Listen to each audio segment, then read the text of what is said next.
রাজধানীর ধানমন্ডির ৩২-এ শেখ মুজিবুর রহমানের প্রতি শ্রদ্ধা নিবেদন করতে এসে গণপিটুনি শিকারের ঘটনায় সেই রিকশাচালক মোহাম্মদ আজিজুর রহমানকে জুলাই আন্দোলনের হত্যাচেষ্টা মামলায় জামিনের আবেদন মঞ্জুর করেছেন আদালত। রোববার শুনানি শেষে Dhaka metropolitan magistrate M A. Azharul ইসলামের আদালত আসামির ১,০০০ টাকার মুচলেকায় জামিনের আদেশ দেন। আজিজুলকে হত্যাচেষ্টা মামলায় গ্রেপ্তার দেখিয়ে কারাগারে পাঠানোর বিষয়টি সামাজিক যোগাযোগ মাধ্যমে সমালোচনার ঝড় ওঠে। কারাগারে পাঠানোর একদিন পরই সমালোচনার মুখে জামিন পেলেন আজিজুর। এদিন সকালেই ১০ মাসের একমাত্র সন্তানকে নিয়ে আদালতে আসেন আজিজুরের স্ত্রী চুমকি খাতুন। শুনানিকালে আদালতে বসেছিলেন তিনি।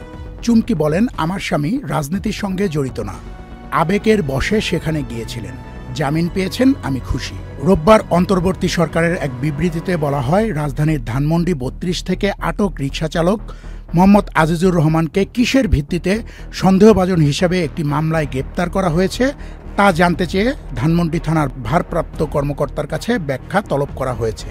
একই সঙ্গে ওই পুলিশ কর্মকর্তার সাম্প্রতিক কর্মকাণ্ড ও বক্তব্যে কোনো অসঙ্গতি রয়েছে কিনা তা খতিয়ে দেখার ব্যবস্থা নিয়েছে ঢাকা মহানগর পুলিশ। ডিএমপির মিডিয়া সেল বলছে, ইতোমধ্যে সামাজিক যোগাযোগ মাধ্যমসহ বিভিন্ন গণমাধ্যমে মোহাম্মদ আজিজুর রহমানকে গ্রেপ্তার ও মামলা নিয়ে অহেতুক ভুল তথ্য ছড়ানো হচ্ছে, যা ঢাকা মহানগর পুলিশের দৃষ্টিগোচর হয়েছে। আটক মোহাম্মদ আজিজুর রহমানকে যে মামলায় সন্দেহভাজন হিসেবে আদালতে পাঠানো হয়েছে তা পেনাল কোডের একটি নিয়মিত মামলা, কিন্তু অনেকেই বিষয়টিকে হত্যা মামলা হিসেবে প্রচার করছেন, যা পুরোপুরি মিথ্যা ও উদ্দেশ্যমূলক। Arifin Tanzib, Channel I.